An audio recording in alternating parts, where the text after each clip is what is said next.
Hi, everyone. Welcome to another episode of Second Act Actors. I'm your host, Dr. Janet McMorty, and I'm still a medical doctor simultaneously trying to pursue a career in acting. My guest this week is Jacob Wyse. Oh my gosh, I'm so excited for you to hear his story. He and I are very similar despite being decades apart in age. He comes from a background in pre-med and pharmaceutical sales and then turned actor. So he has that logical, pragmatic brain that loves Excel spreadsheets that I have as well. So I was like, oh, kindred spirits. And he did the thing that everyone, well, maybe not everyone, but why not? Everyone, when they think about, I want to be an actor, the biggest thing you could do would be to pack up your bags from the small town that you live in and go to Los Angeles. He did that. He did that like 2 months ago when we recorded this, which was in December 2024. He did the thing, everybody. He picked up from a small town and then moved to LA, where he knew no one and has now been building a community there. Oh my gosh. Stories like this are what make the world go round. And we have such an interesting conversation about the delusion that takes. I think the delusion it takes for all of us to decide to go into a career in acting, but also the delusion and the optimism that comes with that and how we actually kind of like it. And then of course, as I clicked stop, we continued our conversation, and I should have kept recording because he has a really interesting thought process about the dosage of everything. Again, logical pre-med brain, right? Pharmaceutical sales brain, myself, medical brain. I loved it. There's got to be a little dose of delusion, of optimism, of logic, of pragmatic brain, of creativity, of everything. You got to have little micro doses of all of these things to stay functional, I think, in this world. I think it's so important to not swing one way or swing the other way. Again, now I'm just rambling, but I really, really loved this conversation, and I know you will too. He did the damn thing, everyone. Please enjoy Jacob Wyse.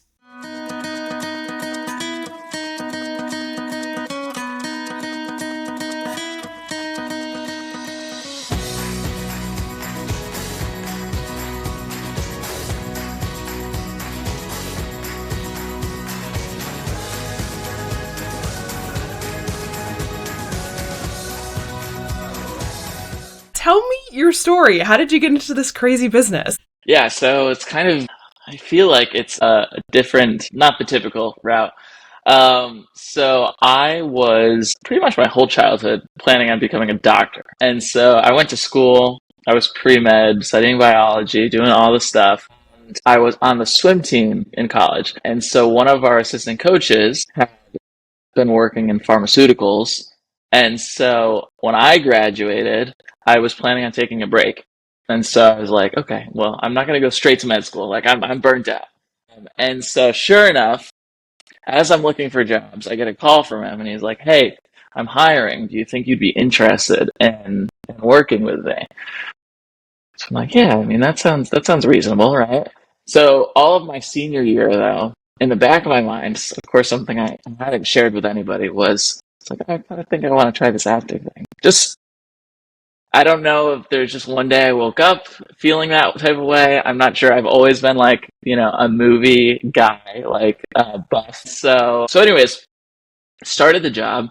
And my brother and sister, they're both musicians. So I was speaking with their vocal coach, who's one of our family friends. And I was kind of like picking his brain about it. Like he was the very first person I was talking to about doing this.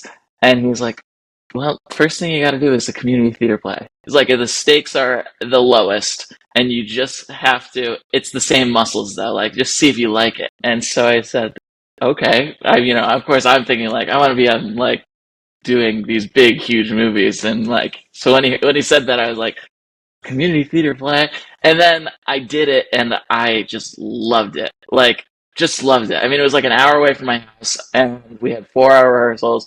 And it was just like, I don't want to leave at the end of the 4. It's 11 o'clock at night, but so I took that as a good sign. And then of course I started doing some like shorts and some like indie features and stuff like that. And being in Connecticut, I was able to kind of just drive down to New York as necessary, which is super convenient.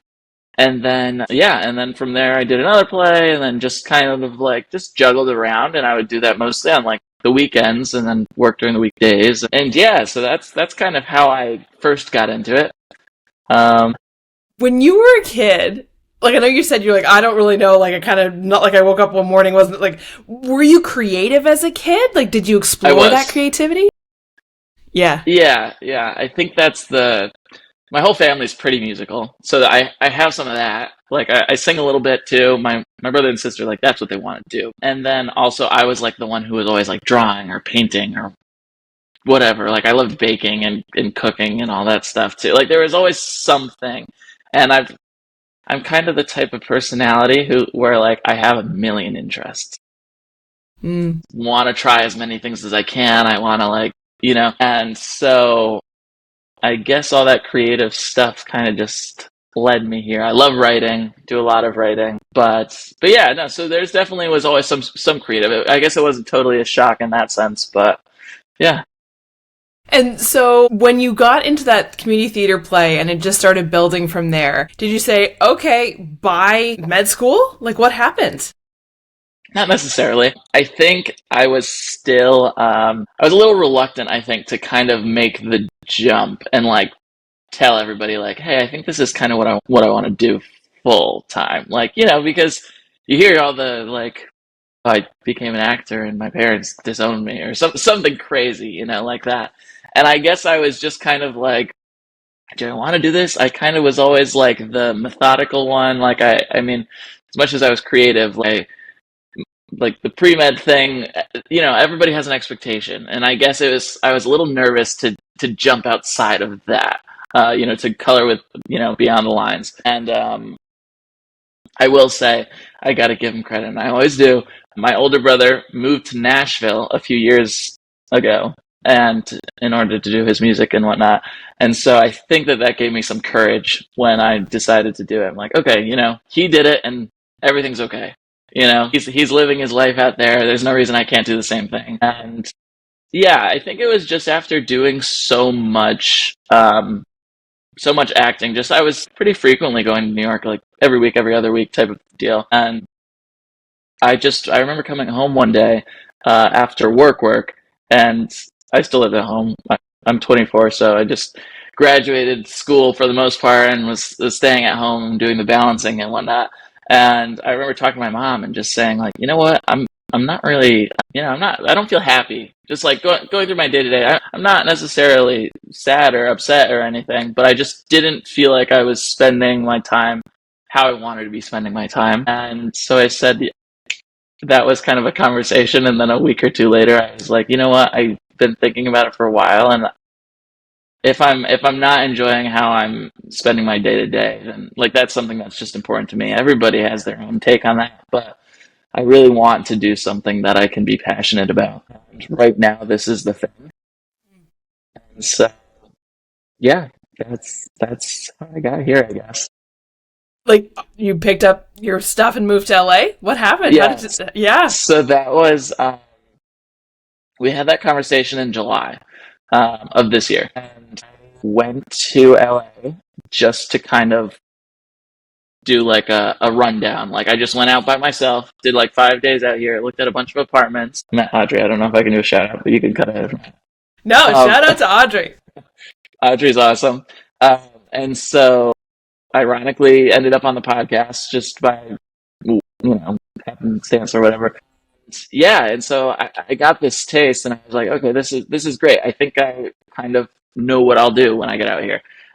And then I worked for a few more weeks or something like that, putting my notice, and then quit. And I had the end of August, September, and like the beginning of October, where I kind of just let myself like get everything together. I was really like I tried to be very good about seeing as many people as I could before I left, and just kind of doing like trying to tie up any loose ends and whatnot. And then yeah, and then I came out.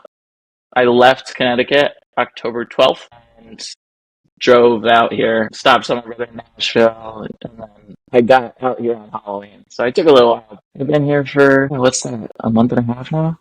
Nice. Yeah. Do you find I think for the average person, Mm-hmm. to do what you just did is kind of like it is what you see in movies, right? Like, I'm gonna Yeah. pack my bags and I'm gonna go to the big city and I'm gonna see my name in lights, blah, blah, blah. But like, for somebody who is a logical, kind of methodical brained person, as it sounds like you are, right? Like, this is something that I think can be successful when so many people around you are like, Right. cute, Right. right? Definitely. Do you find that like your pre-med, that brain of yours, has that helped you in this transition? Yeah, it's kind of bizarre because I think most of the stuff that goes along with the pre-med and like some of my tendencies are like so type A. And Mm. then for me to come and do something like this, it's a weird balance. I've always been like this spontaneous guy. I remember being in college and like at like 10 o'clock, we're like, let's just drive 3 hours to New York. Just for the sake of driving 3 hours to New York. Drove to New York, got the car towed, like just like a mess. But the way I always kind of look at everything, when people are, I didn't have a lot of naysayers about doing this. I was really fortunate. My Mm. family's very supportive and friends and everything, honestly. Naysayers are a dime a dozen, right? Yeah, oh, of When course. when you have people who I think, again, like something like what you've done is what I think a lot of people dream about, then think is insane, and then just kind Yeah, of laugh at people who actually do it, but also right. like can be well intentioned because they care. For sure. And that's how I received it. Okay, You yeah, know, it yeah. was it was family and I think some people feel the heat worse from their family. Mm, And, the family's got a certain expectation and all of that stuff. With me, I mean, my parents and my siblings are super supportive, and my extended family kind of by like ripple effect, I guess you could say. We're super tight. We do Sunday dinners every week. There's like 30 of us. Like, it's a thing. But yeah, I guess, yeah, they're the same way. I remember being nervous though, and mm. and telling them at a family party. I was like, yeah, I think I'm gonna do this thing. And my parents are still kind of like, they're like, you got this great job. Are you sure you want to do that? But I was surprised at how positive the responses were, which is exactly what you hope for. Totally. I had a lot of support there. A lot of people saying like, you should do New York maybe before you do LA. Like, a few things. It's a little closer. It's whatever. But altogether, I'm very lucky in that sense. Yeah. So I was just going to reiterate. I think I put where I was going, put my pieces together. So as far as like the type A mentality, I've always been like if you went onto my phone and just looked through my notes, I think I probably have like 500 notes, and they're all organized in folders, and they all like I mean they're all labeled and like have like a well-defined purpose.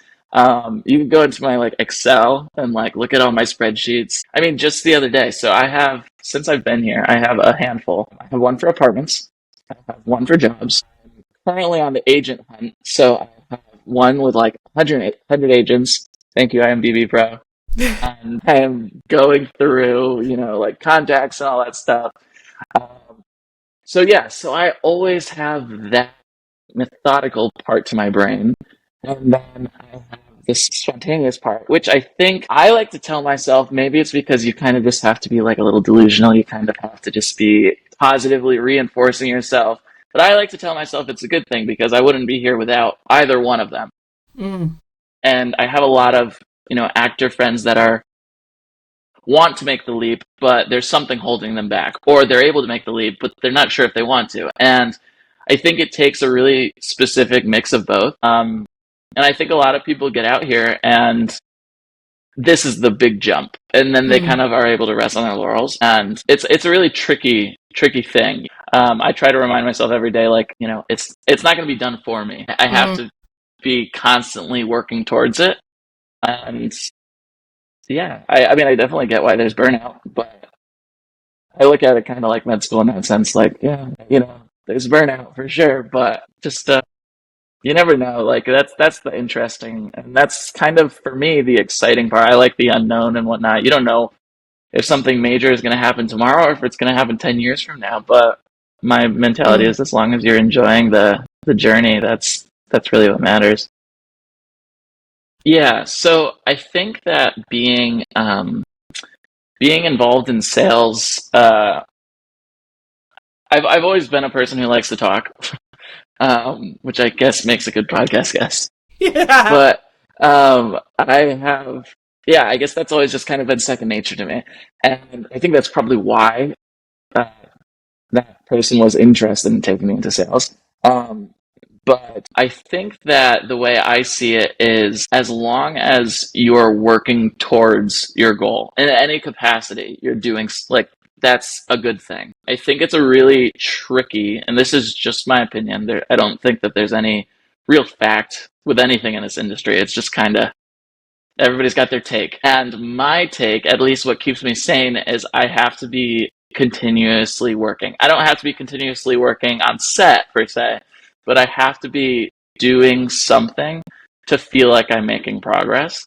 Mm. And so I got this job at a restaurant bartending, and which in itself was a process. But I always feel so bad because whenever they need coverage, a lot of times I'm unable to do it. And the reason is I've already planned out my whole day, and that's my pre-med brain where I have like every hour, like today, for instance, every hour, what I'm going to be doing. And I always make sure I incorporate acting somehow, whether it's just, recording a self-tape with a script that I have lying around, or reading a book on acting, or I have met through mutual people at home prior to coming out here. A few different people that are in the industry, one of whom has become my coach. So I kind of just think of it as there's always going to be somebody that knows more than you, and it never hurts to ask questions. Mm. And so I just ask as much as I can, try to be my sincere self. And I think a lot of people pick up on that and are very receptive and want to help. I mean, nobody's saying like, okay, here's the red carpet and your film is coming out tomorrow. But I mean, it's just so important, especially when you're new to a place that's on the other side Mm. of the country from everybody you know. I mean, I really didn't know a single person coming out here, which could be daunting, but I go so much. I'm just kind of like I don't have a lot of downtime, so I don't ever get to feel lonely, or I don't ever get to feel like I'm out of place. I'm just kind of, I don't know, full force ahead. It's interesting because the first thing that popped into my mind when you're talking about asking questions and sincerity is that scientific pre-med curious brain, right? Who's Yeah, constantly kind of being like, ooh, I want to know more. And I think a lot of people who don't have that get the worry that it doesn't come off as sincere. Like, oh, like, how do I schmooze in this industry? How do I yeah, network? You're like, but when you're a genuinely curious person, like, it's just so sincere because it's just so like, I literally want to know. yeah, yeah, yeah, Has there yeah. been has there been anything that has been surprising to you in this industry? Surprising. I mean, I would say the probably just how everything can flip like a switch. Like Mm. the fact that really anything is possible. And I think that I choose to look at that from an opportunistic standpoint, like optimistic and all of that, where it's kind of that's something that can keep me driven. Mm. I think a lot of people probably feel that way because I think if somebody said, okay, so you're deciding you want to be an actor, you're going to get out of school, you've got a solid 20 years before you have any sort of success. I think a lot of people would probably be a little reluctant. Like if this is what I'm doing as my career, I think if you're doing, another act and you're acting on the side, then sure, that's whatever, that's fine. But, you know, to be like paycheck to paycheck, like so many actors, and now I kind of am and whatnot. I think it kind of keeps you sane to realize Mm. like, yeah, well, as long as I'm still auditioning, I could get a call tomorrow that cast as a recurring or a lead or whatever. So I think that is surprising just because it's so foreign. I don't think most industries are so 0 to 100. Like, I mean, Mm. there's there's constantly there's always, for the most part, a path, and there's steps along the way. There's no like leaps per se, not often at least. And so Mm-hmm. I guess that's just kind of like there's a little bit of a shock there, Mm-hmm. but I think it's a good thing, like I said. Well, and I think it's as much to say it keeps us a little delusional, right? Like you were Yeah, saying before, right, that optimistic delusion. And it is. I remember having a podcast guest once relating it to gambling, like at the slot yeah, machines. Like you never know if your next pull's going to be right, the win, and that's how they for keep you. sure, for sure. Which is scary when you put it as compared to that, but I know. it's definitely a good comparison. Well, so what is it about acting that keeps you addicted? That's a terrible thing, but like, It what keeps me is it that you addicted. love so much? I think it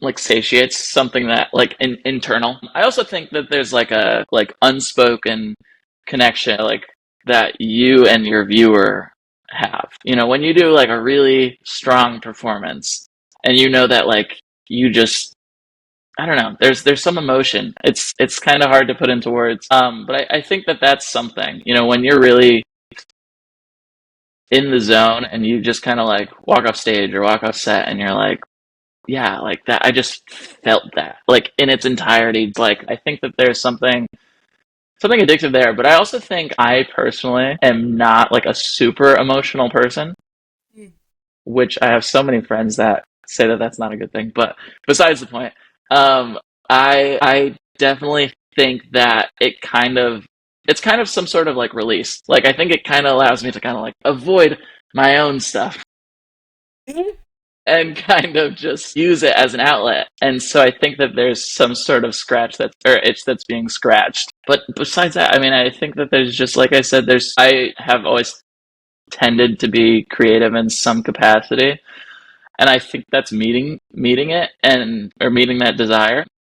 I also think when I was a kid, I was much more, you know, I was outgoing and I liked to talk. The same thing that part didn't change, but I didn't want to be the center of attention, and not that I necessarily do now, but I think it's a matter of confidence. I think that I've learned to develop, you know, and trust in myself, and you know, realize I can, you know, be on stage in front of a bunch of people. I don't need to freak out by that. And I think that's how the creativity in me has been able to kind of morph from doing writing and drawing and stuff where it's just me into something that involves a group and an audience and whatnot. So that's just if Interesting. I had to come up with my best guess.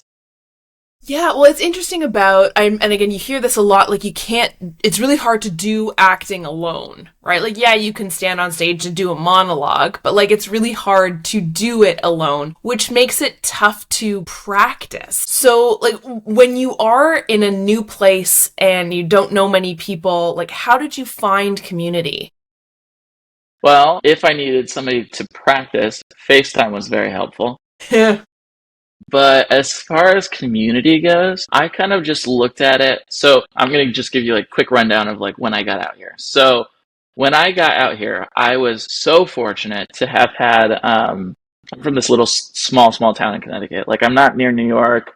I'm not really near Boston. I'm kind of just like in the middle. And it's just this little farm town.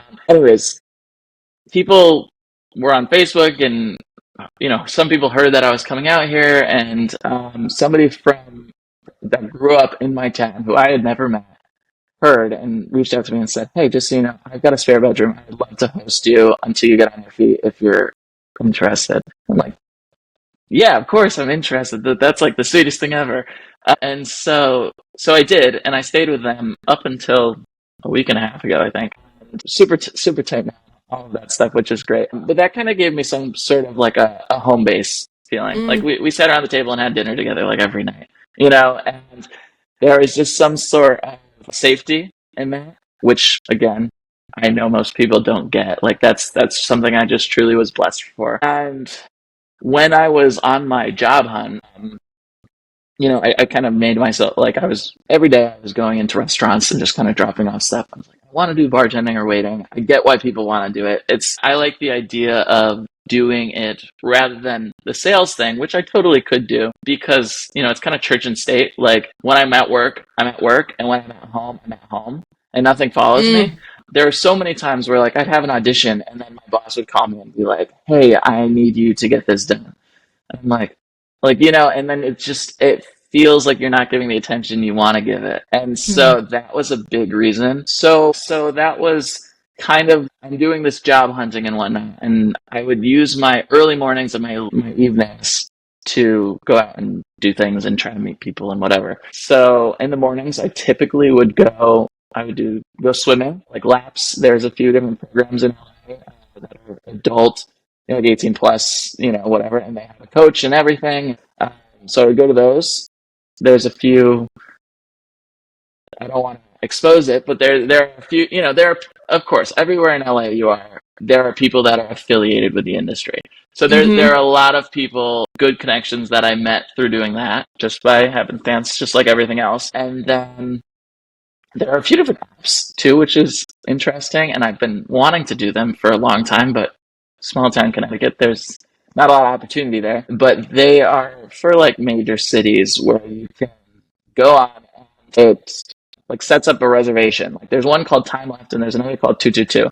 And I recommend to anyone who's new to New York or Atlanta or Toronto or here or whatever to try and do them. And they pretty much just do like a survey and they try to set you up with people who have similar interests. And it's just kind of like, it's more about making friends than anything. It's not even really for connections. It's just whatever.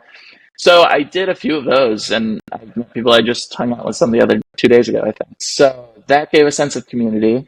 Yeah, and I mean, just kind of, like I said, I like to talk to people. So, I mean, I have several bartenders' phone numbers from when I was job hunting. I would just sit at the bar and talk to them, and just, So if there's a will, there's a way, I would say. Yeah, I love that. Well, you gave great advice just there, but do you have any other advice for people who either want to make a big leap to a city like New York, LA, Yeah, or just want to pursue something like acting later on in life? sure. Yeah. I think that the way I talk about it, so I have, I remember having a friend call me from Connecticut, and I had started my job, and I think I was kind of feeling similarly to him. And he just like was like within his first week of like his accounting job, which, sorry if you're accountants out there, I could never. I couldn't. And that's how he was feeling. He was like, I don't know what I was thinking. I don't know why. It's not what I want to do. And so I'm like, okay, well, what do you want to do? And my friend is a big triathlete. Like he does Mm. Ironman several times a year, which is crazy. And so we're talking about it, and he's like, "Yeah, I just want to do something with it." I'm like, "Okay, well, I don't know where you go from that, but the fact that you have a desire to do something, like a passion for something, is something a lot of people can't say. Like I Mm. think if you're in a position where you are like, in an ideal world, this is what I would do. Like this thing really interests me. Like that's lucky. A lot of people kind of just flounder and they kind of just go through the motions and they get their paycheck and they're not really content, but they don't know what would make them any more content. And so I think that if you have a passion for something in any regard or a curiosity, I think like it's the day old mentality of like life's too short. You just kind of you don't know until you try it. And so I think for anybody who's kind of perplexed by acting or kind of just, want a taste but don't know how to start. I mean, everybody knows somebody that was in the, drama department in high school, or somebody that maybe went to theater school. That's probably a little less common, but and if not, go on backstage. I mean, that's to me like that's like the break in, and then you've got Actors Access and casting networks and all of that stuff. But just go on backstage and like, you can find something, a small project that the stakes are low, or go on Facebook groups and find a community play, do anything and just try it. I mean, if you decide you don't like it, then the good thing is, you do it, you're on set for a few days, and then okay, never mind. I'm going back to accounting.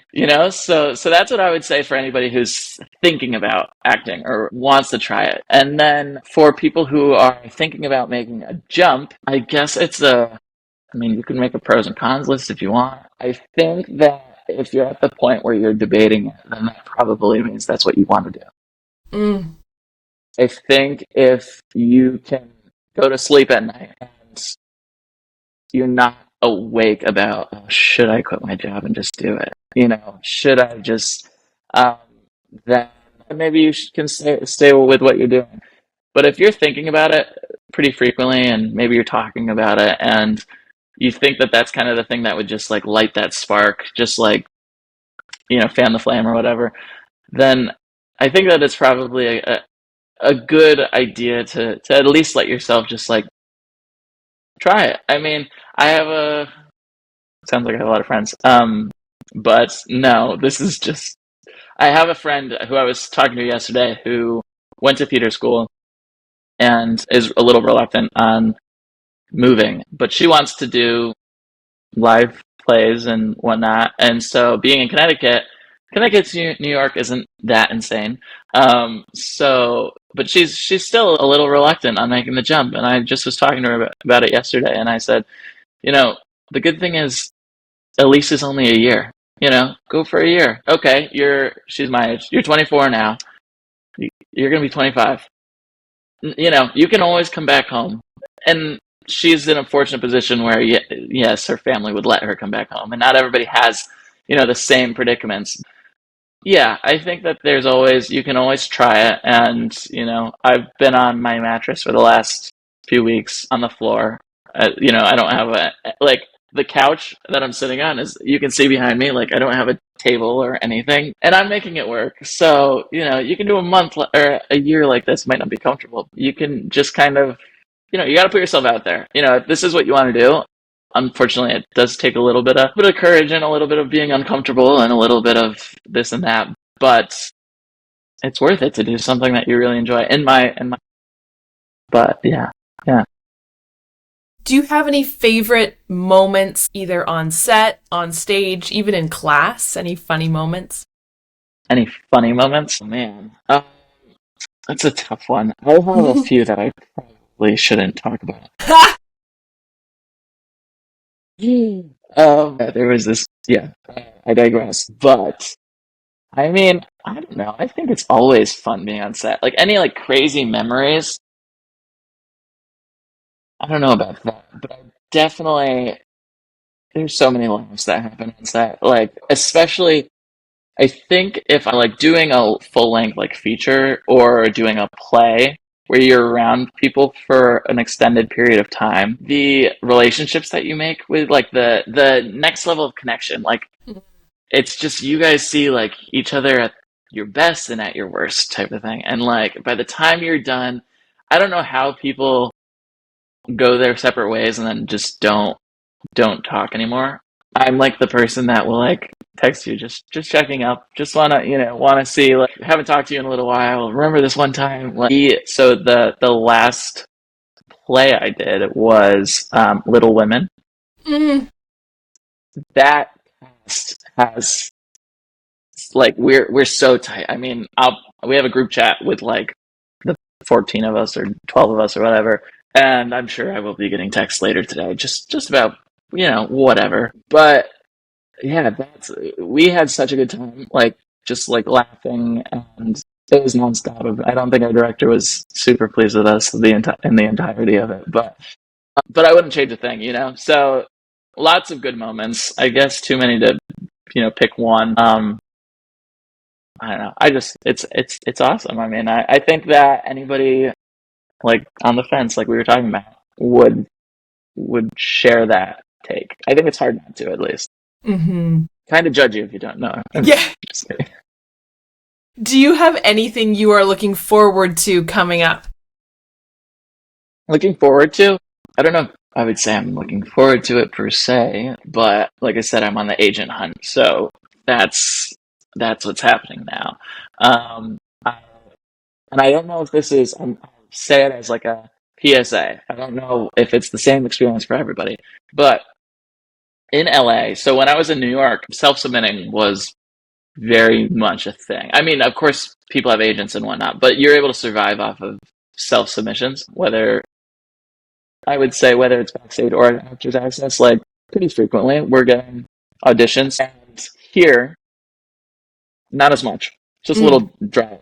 for whatever, I don't know if it's because it's super saturated. I'm not sure exactly what it is. I don't know if it's because there are lots of actors that have, huge resumes, and because the industry is kind of slow, they're kind of resorting to doing some smaller projects. I'm not exactly sure what that is, but because of all of that, the agent hunt is what's happening now. So yeah, I mean, I'm excited for the result of that. Having reps, but as far as that, no major projects coming up. I have a few auditions I have to do, but it's just like just small things, and I don't know, just another day in the life. Lucky to be here. I have an acting lesson later with my coach. Gonna go I've gotten into doing some stunt stuff and like fight choreography and whatnot, which is a lot of fun. So yeah, I mean, there are things to look forward to. Nothing like crazy major, but things. It's the build, right? Like it's the build, definitely. which is funny because we talked earlier about how, in acting, you can go from 0 to 100, but for the most part, most people, it's a gradual step, just like any other career. But For sure. because there are instances of people going from 0 to 100, a lot of us think, I can do it too, which Right. wouldn't that be great? But a lot of times it's just the slog. It is.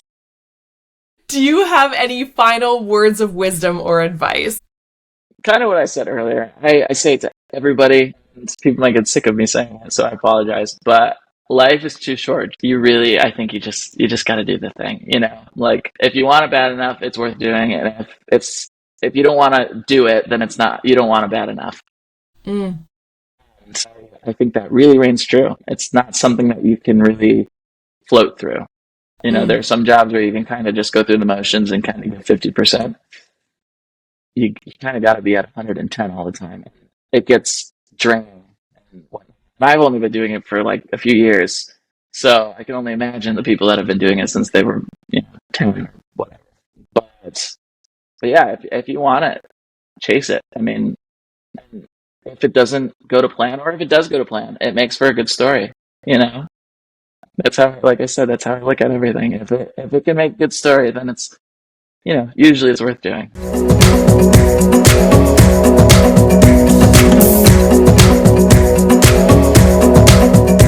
Thank you everyone for tuning in, and thank you, Jacob, for being my guest this week. Thank you so much for taking the time to share your story with me and with my listeners. I just think your story is absolutely wonderful. It is, if you look up the American Dream in the dictionary, I'm pretty sure that's what it is.